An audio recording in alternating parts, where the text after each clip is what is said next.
So my name is Quinn Tran. I work with a firm called Grossman Hines, and we have worked with Access Health on community outreach and enrollment for the last several years now. And I'm so excited to welcome you all today to our webinar on the future of community health workers in Connecticut. We're so excited to be partnering up with Southwestern AHEC, and Meredith Ferraro, the executive director of the organization, has prepared a wonderful webinar for us today. So I'm going to hand it over to Meredith to take away.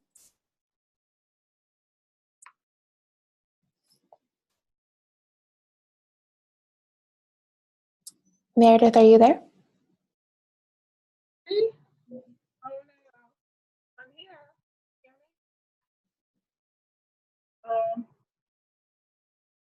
Hello, Quinn? Hey, we can, it's a little muffled. Okay. Can you hear me now? It's still muffled. Can you get closer to the microphone? Is this better? Yes, that's great. Okay, sorry about that. Okay, wow, good afternoon, everyone. I'm pleased to be able to share some of the things that are going on in Connecticut with community health workers, and I am just going to close down my Outlook so that you don't hear these these things coming by, the email coming in.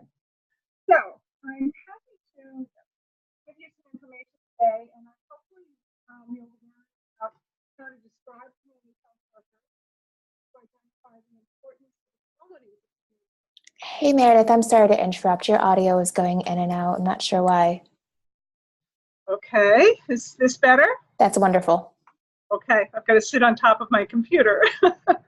Okay, we'll explain 3 ways that community health workers can work to benefit patients with complex needs, and to illustrate how community health workers can improve health equity. So we want to know who community health workers are, what they do, and how they do it. So, a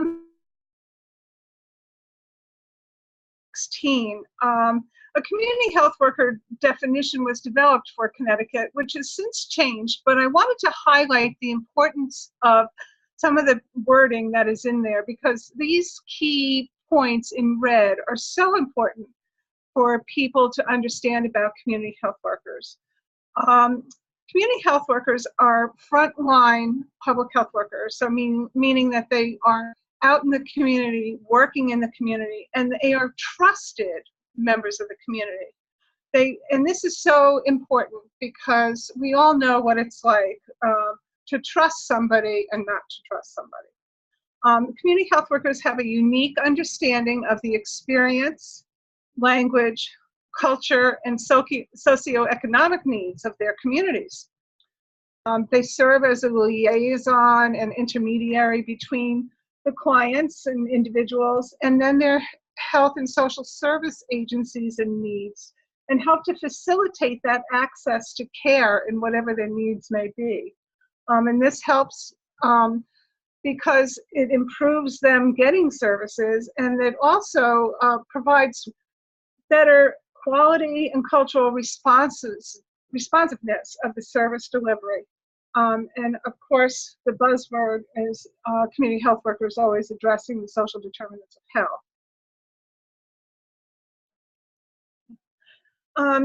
As we continue with the definition of community health workers, which again is so important to understand, is that community health workers not only connect people to services and coordinate care, but they also help to build the individual capacity and community capacity by linking them to services and giving people the sense of empowerment so that they can actually accomplish more for their own selves and knowledge. They give them health knowledge, and as I was saying, self-sufficiency, and through culturally appropriate services, because culture and understanding cultures and how people believe in their own abilities is so important. And the services that they do, we'll explain more as we talk, but you know, they they complete outreach and engagement, education, coaching, informal counseling, social support, advocacy, care coordination, basic screenings and assessments, and research and evaluation. Now, I love this slide because, community health workers is a term that was developed probably about mid-2005, 2006, because it became apparent that there were so many different titles for people who work out in the community and connect people to services.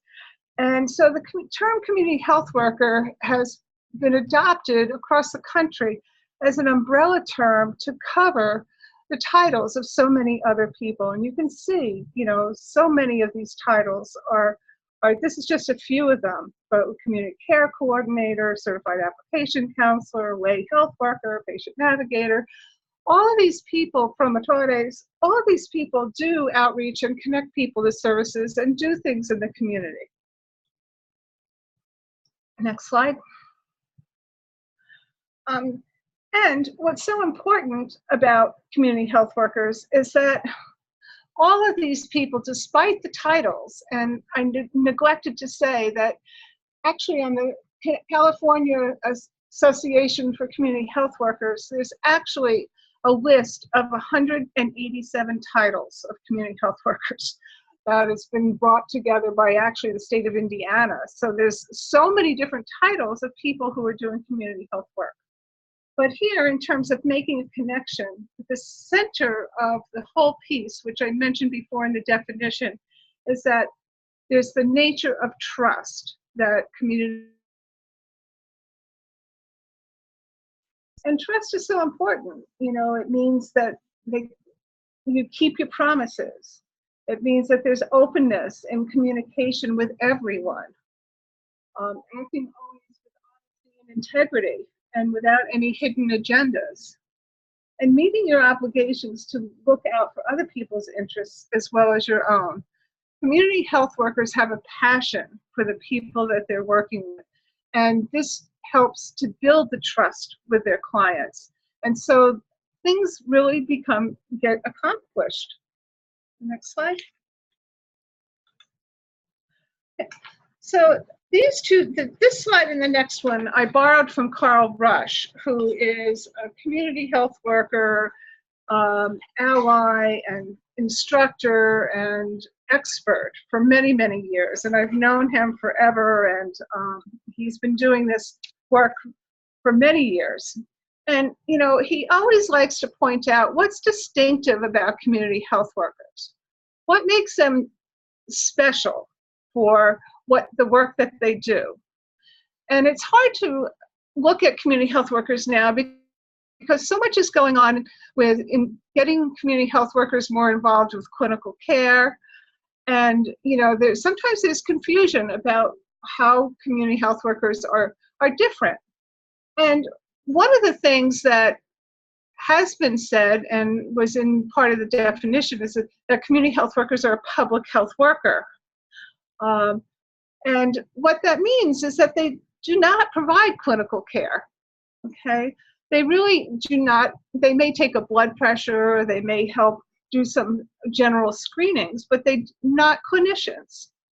They generally do not hold another professional license, and their expertise is based on shared life experience and often culture with the people that they serve. Next slide. And as well, they rely on relationships and trust, and here's that word trust again, rather than on clinical expertise. They relate to community members as peers rather than purely as clients. They have that shared experience. And they can achieve certain results that other professionals can't or don't take the time to do. And that's so important because these are relationships that are being built in the community that get results. Next slide. So how do community health workers fit into health reform?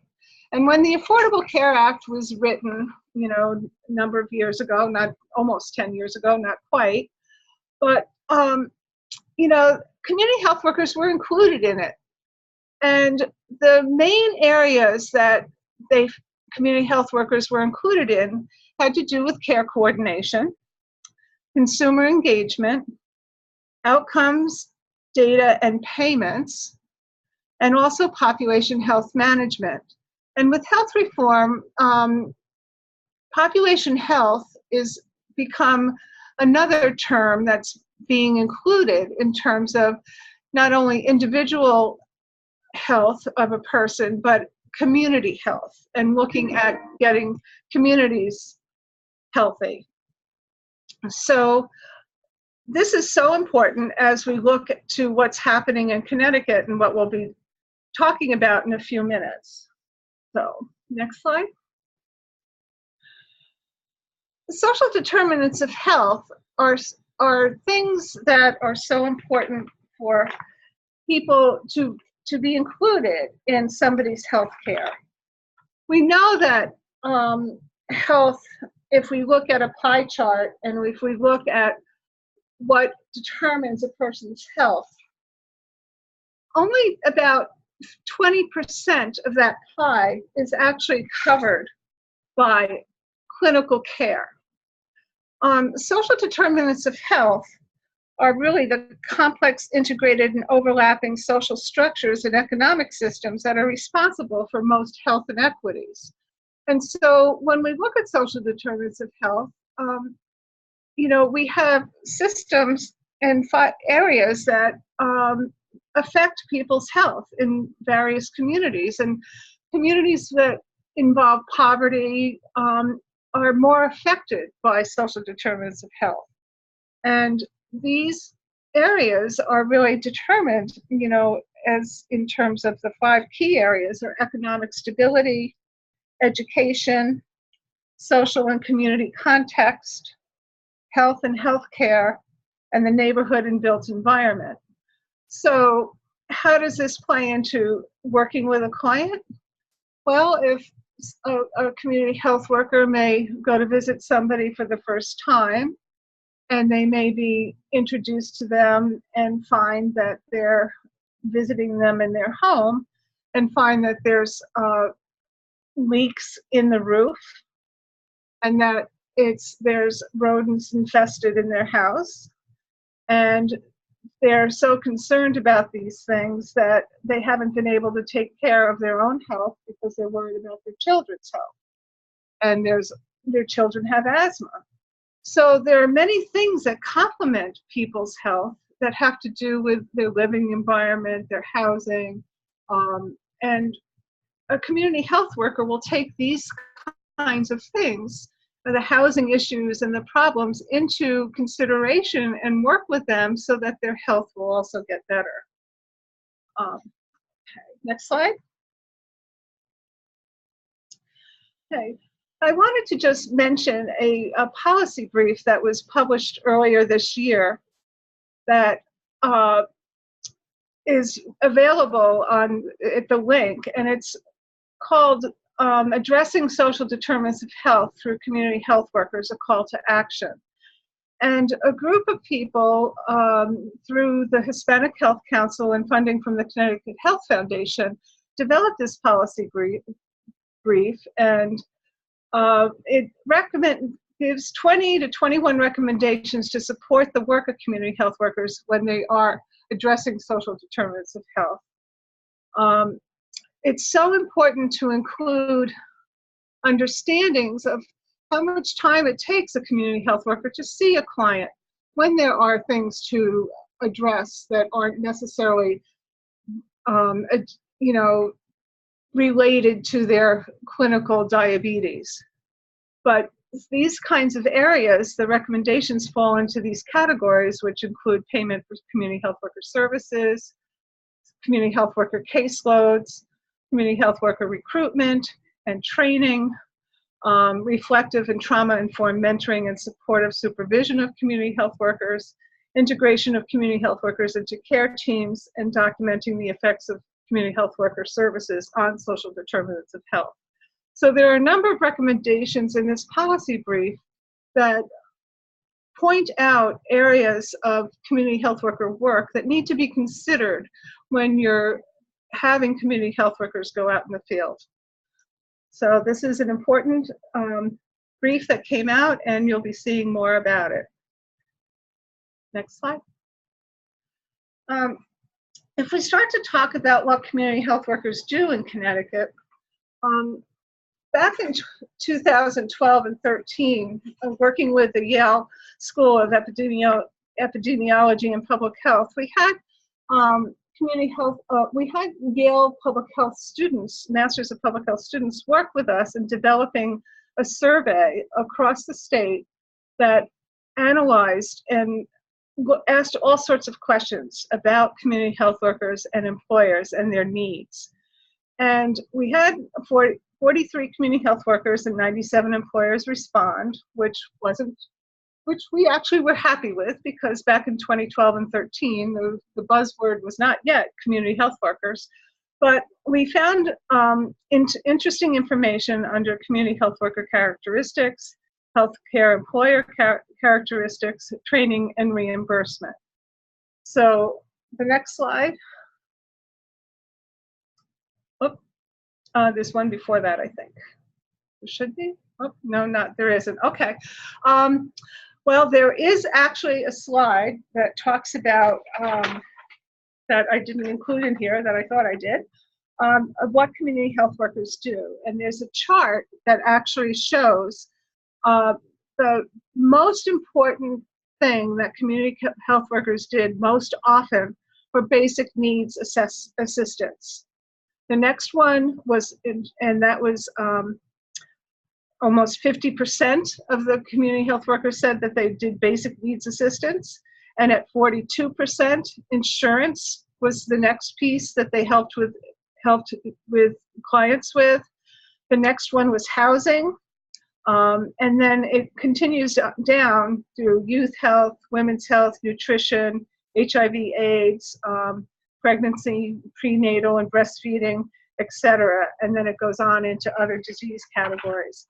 But one of the things I wanted to mention with this, in terms of what community health workers do, is that they do address community social determinants of health. And that was actually, with basic needs assessment, that was the first one that was on the list. The other thing, this next slide talks about the Community Health Worker Core Consensus Project, which has been nicknamed the C3. And this project is actually a national project, and there's a link to a web link below on the slide. But this really looked at the roles, and when we talk about what community health workers do, you really want to focus in on the kinds of competencies and what kinds of things they need to have and understand in order to be effective in the work that they do. The Core Consensus Project started probably in 2013 and 2014, when a survey was done across the country to see how many AHECs, or Area Health Education Centers, were doing community health worker training across the country. And I believe there were about 57 AHECs that were doing community health worker training at the time. And they collected the curriculum, and they looked at, the content, and there was a lot of common themes, but they also recognized that as health reform was changing, that there were new competencies that the community health workers had to learn about, and their scope of work actually has increased. So originally, back in 1998, when the core competencies for community health workers were first described, there were 8 core competencies or roles, and now there are 10. And you can see, you may be difficult to see, but on your computer you should be able to, that they include cultural mediation, health education, care coordination and navigation, coaching and social support, advocacy, building capacity, providing direct service, assessments, outreach, and research and evaluation. So community health workers get involved in all of these types of activities. And the two new ones that were added with the surveys and this gathering this information were research and evaluation and assessments, because community health workers have become much more involved in helping with community health improvement surveys and implementing CHWs, or community health improvement plans.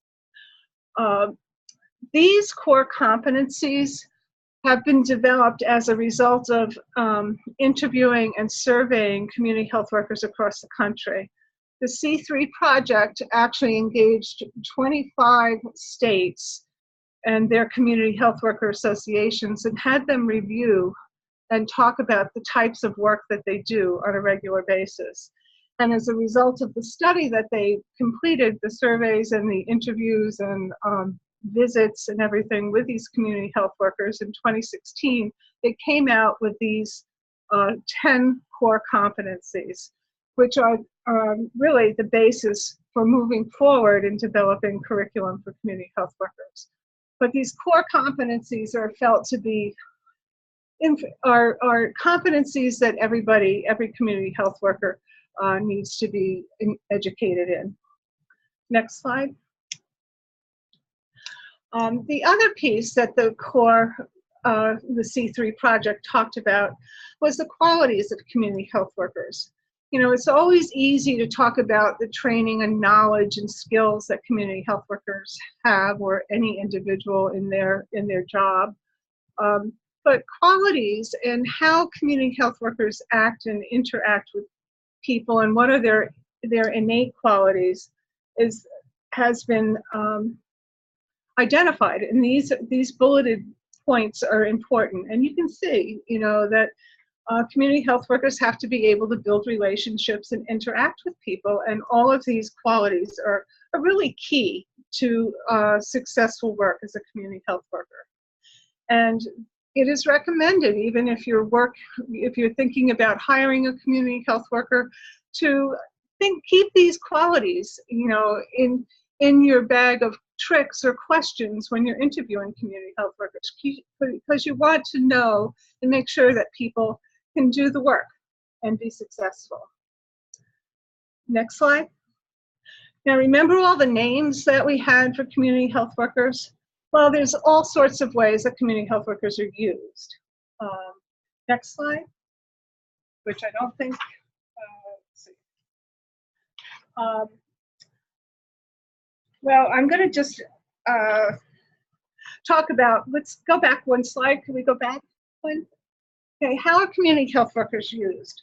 Well, there's really a whole number of ways that they're used, and we can talk, there's different things that they're used for.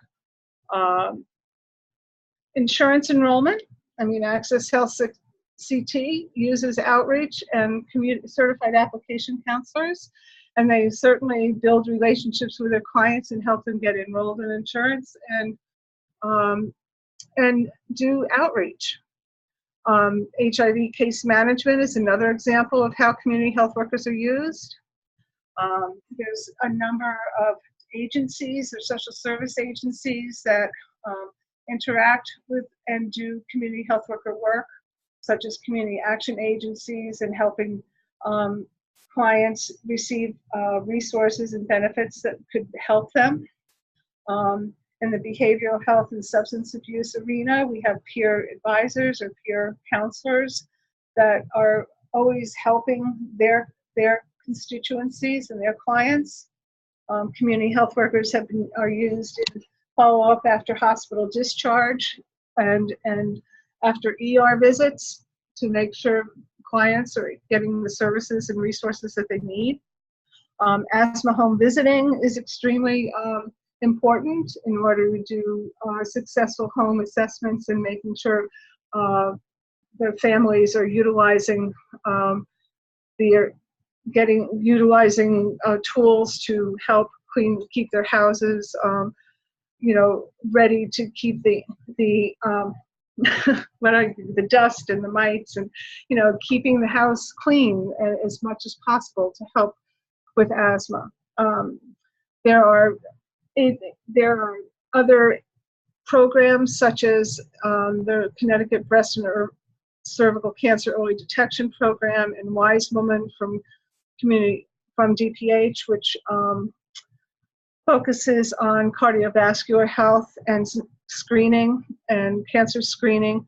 And community health workers have been placed in positions working with provider sites to help get people into screening for cancer and for cardiovascular disease, and then follow up with the clients and help them to make lifestyle changes and support them so that they can have wellness into their lives. Other things, I'm sure many of the people here on this webinar have stories, if they've been do community outreach and work, of stories that have helped clients to connect to resources. Community health workers are really important in terms of improving access to healthcare and social services. They helped people to combat isolation, loneliness, stigma, discrimination, and depression, because they help them to become active participants in their own health. And it's so important that people be empowered so that they know that they can change and make steps towards being healthy. Next slide. Okay, this is a slide that I received and borrowed from Sergio Marcos, who is the president of Community Health Worker Network of New York City. And he had partnered with the Mailman School of Public Health at Columbia University probably 6 years ago or so, and they did a study across the state to identify what the scope of practice in community health were from what the community health worker roles and scope of practice were in New York. And the major category areas really look at providing these services, such as outreach and community mobilizing, which includes things from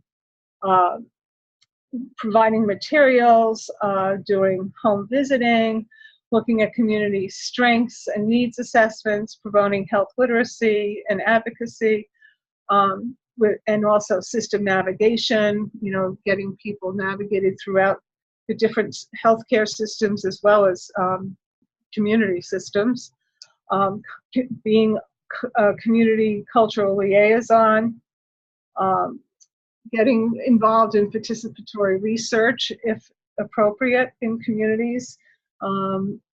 Many times, especially with the community health needs assessments that are being done, sometimes we've had community health workers interviewing clients if they're not able to follow through with all the questions on a questionnaire. It's easier for people to to just be asked the questions and somebody records the answers for them. We talked about case management and care coordination. Community health workers can help coordinate things on the grassroots level, at the home level, and provide the home-based support, as well as health promotion and coaching. And all of these areas came up as important areas in their research and doing their surveys across the state. Next slide. Here's my slide of how community health workers are used. Next slide. The story behind the picture. Okay, this particular slide shows two community health workers getting at a health fair in Bridgeport, and they actually were working with this man and his daughter because the daughter is getting ready to go into kindergarten, and his wife happened to have to go back to their home country in Central America, and he was here at the health fair trying to learn what he had to do to help his daughter get enrolled in kindergarten and to get through the kindergarten screening and readiness programs. And also, she was born in this country, so she was eligible for health insurance, but he wasn't. But yet she had not had health insurance yet. So these two community health workers got the story from him and were able to connect them to health insurance for her, and to provide resources for him in terms of suggestions as to where he could go for some help, as well as to help the little girl get enrolled in kindergarten. Next. Okay, and here we go with, this is something I talked about already, combating social. Okay, and so what are the outcomes for community health workers? You know, in today's age, we're all measuring outcomes, and the outcomes help to determine if there's any impact in what has happened with a program or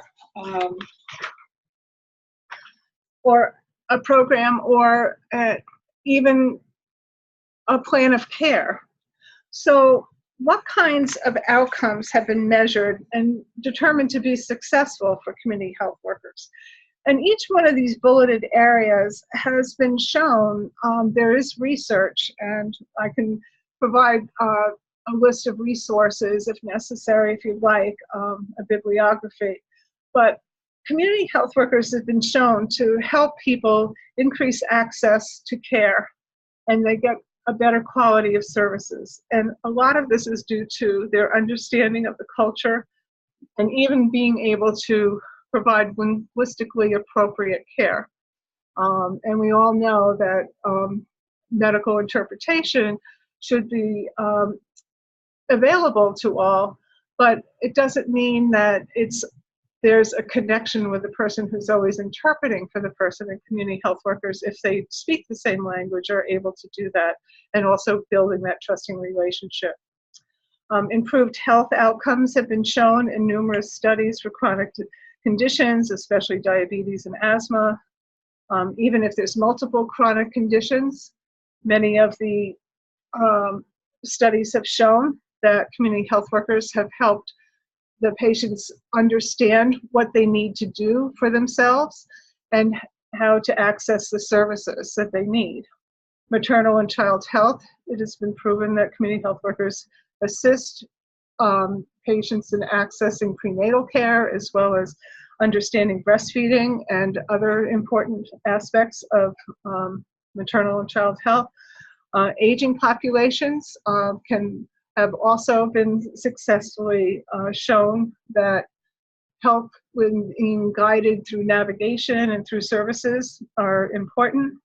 And then also with the behavioral health and substance abuse. Community health workers can help people destigmatize and be able to get out and combat any mental health issues and get the services that they need. And again, I just finished saying, improved service utilization. Patients have been shown to have better satisfaction or customer satisfaction. And so agencies have been able to retain their patients and clients because they're happy and they're getting access and results.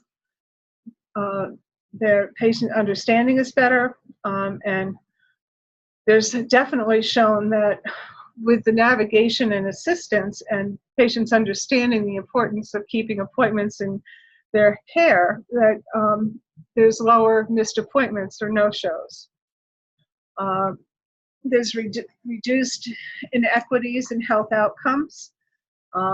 People can better access immunizations and care for diabetes, asthma, and substance abuse. When clients are connected to their communities, it helps the communities because they're actually contributing members and helping to get the communities strong and get response to what's needed in the communities. So overall, community health worker outcomes have been shown to increase the social capital. There's studies that have shown they help to lower costs. In Boston, there was increased insurance coverage and more consistency with children's asthma visits and for using community health workers. In Baltimore, for a diabetes study, there were 40% reduced ED visits and 27% reduced Medicaid expenses, which was this average savings of $2,245 per patient per year for Medicaid. And there's numerous other studies that we can continue to talk about. But the literature is there. Next slide.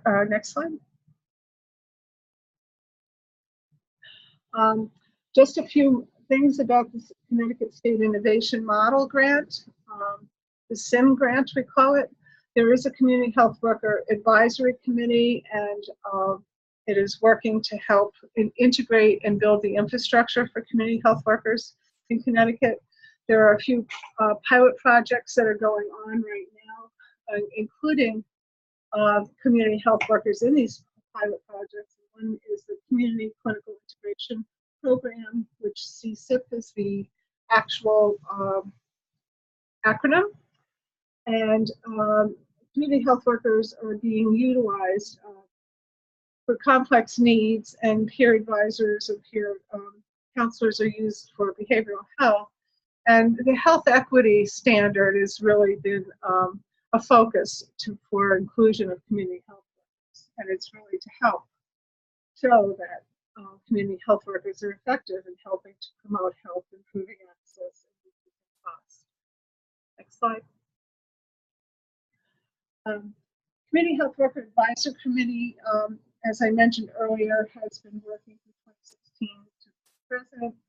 This is just a list of the kinds of things that they've accomplished.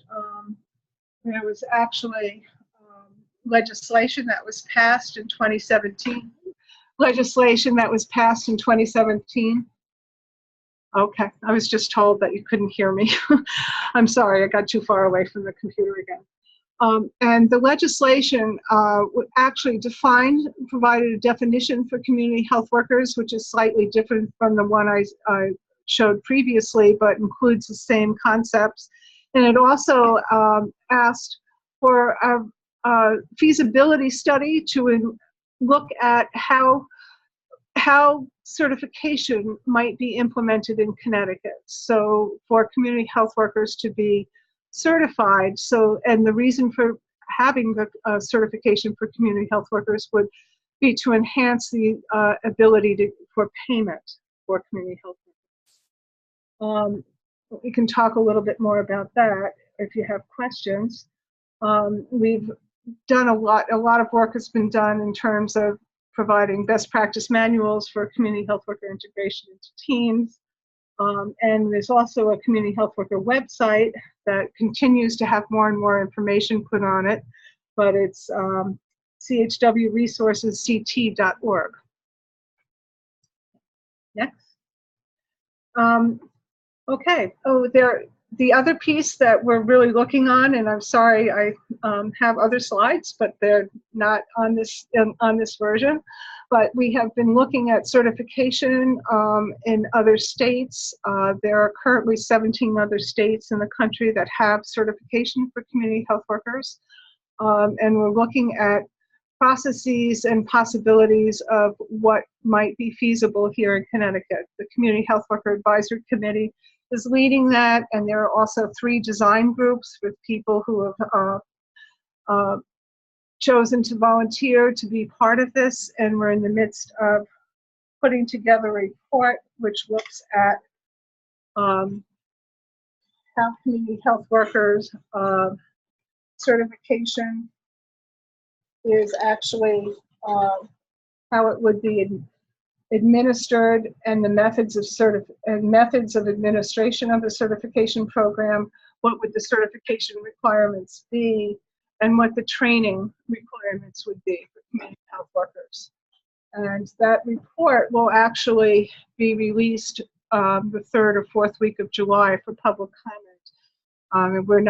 We just had a meeting this morning. We're still trying to refine some of the recommendations, but it's really exciting to see Connecticut moving ahead. And the idea is really to help get community health workers as a recognized and valued profession in Connecticut that has payment for their services.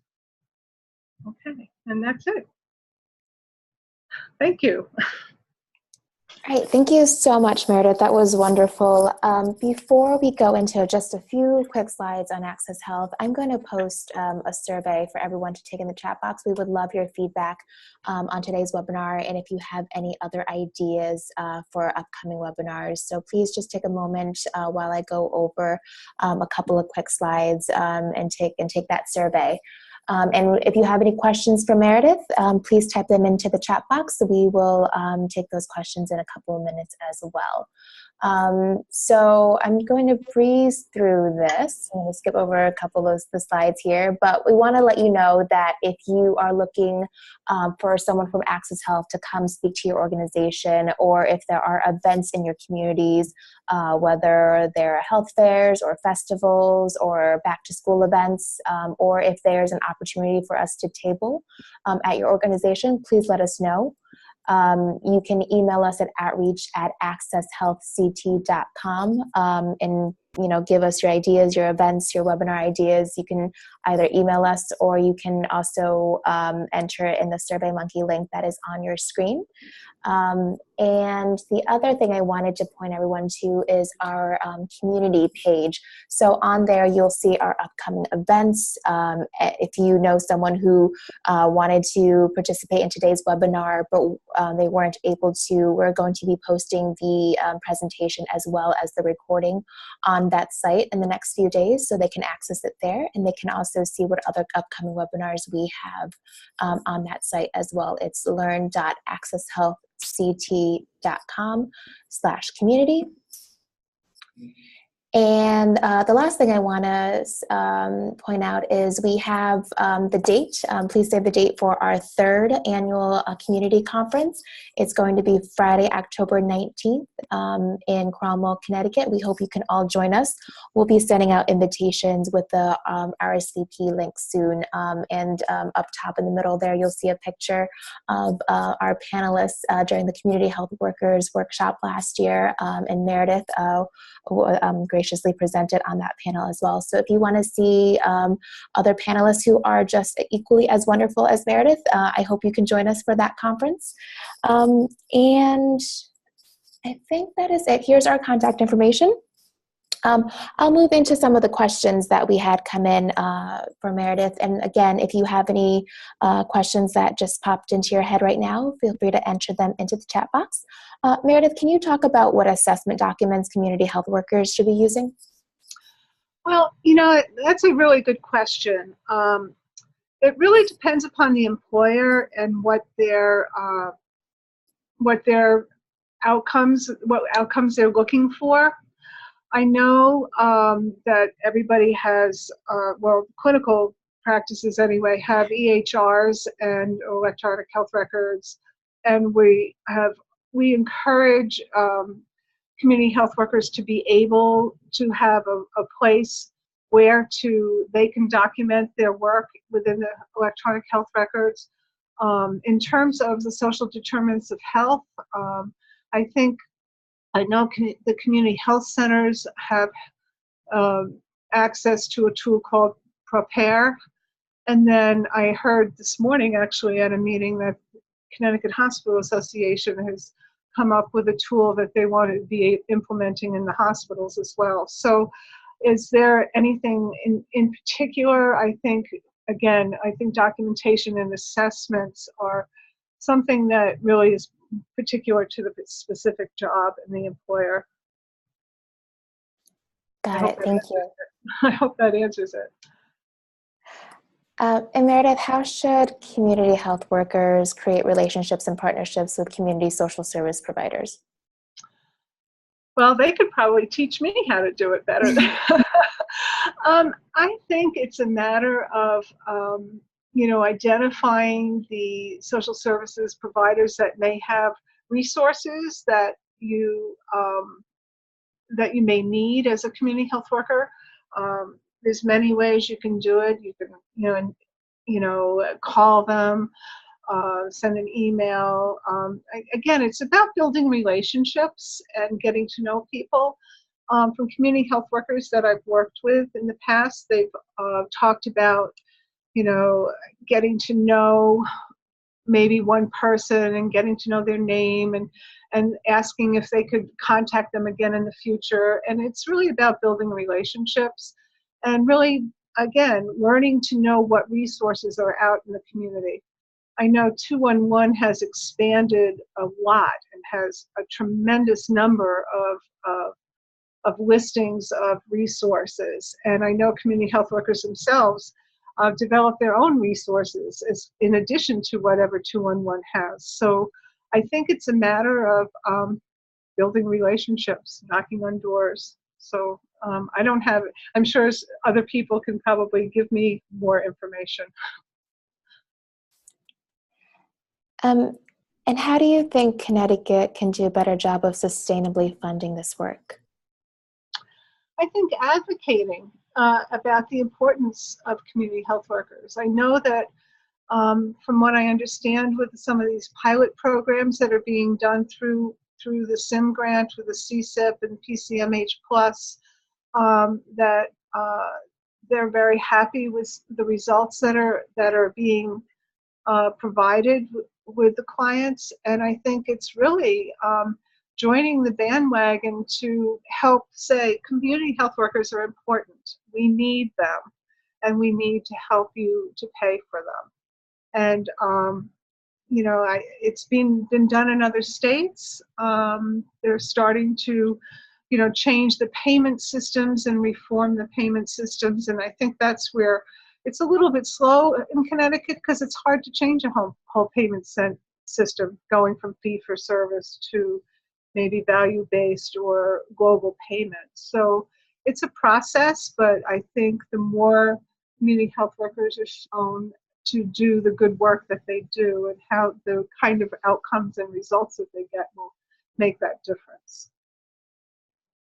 Great.